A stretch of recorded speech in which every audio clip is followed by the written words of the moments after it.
Dans la collection Les essentiels des pouvoirs locaux de l'Union des villes et communes de Wallonie, un nouvel ouvrage incontournable vient juste d'être publié. Son titre, Les marchés publics des pouvoirs locaux. Il est l'œuvre de Jean-Marie Van Boll, directeur général honoraire de la ville de Namur. Travaux, fournitures, services, les marchés publics composent une matière essentielle pour l'accomplissement des missions du service public local. Cet ouvrage s'adresse donc aux praticiens des marchés publics, mais aussi à ceux, mandataires ou agents des pouvoirs locaux, qui souhaitent entrer dans les arcanes complexes de cette matière. Le but de cet ouvrage est de familiariser le lecteur avec les textes applicables, les principes de base et les mécanismes essentiels des marchés publics, en suivant chaque étape de leur élaboration, de leur conclusion et enfin de leur exécution. Jean-Marie Van Boll, l'auteur, nous en dit plus, fort de plus de 30 années d'expérience dans la gestion locale. Sur l'ensemble de ma carrière, je crois que la législation a changé 5 fois. Mais ça montre qu'aujourd'hui, pratiquement tout le champ des personnes publiques est couvert par la législation marché, donc elle est incontournable.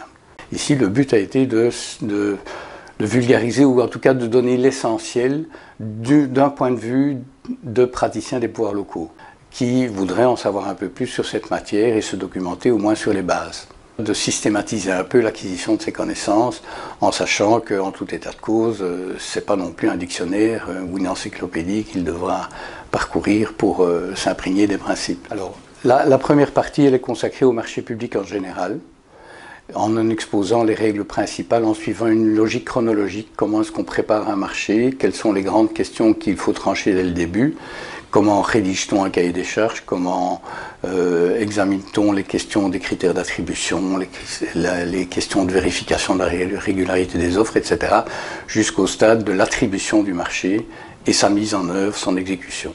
L'autre partie de l'ouvrage concerne les mécanismes de décision qui sont à l'œuvre au sein des pouvoirs locaux pour ce qui est de la matière des marchés publics.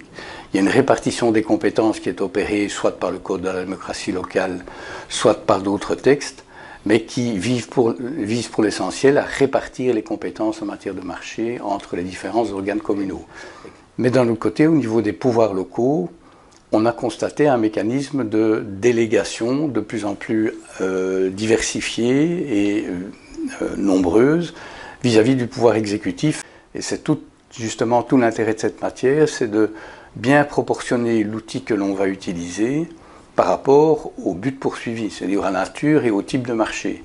Et ça, il ne faut jamais le perdre de vue une fois qu'on commence un marché. Et donc se dire qu'il y a un enjeu qui vaut vraiment la peine qu'on s'y attelle et pour faire quelque chose de correct.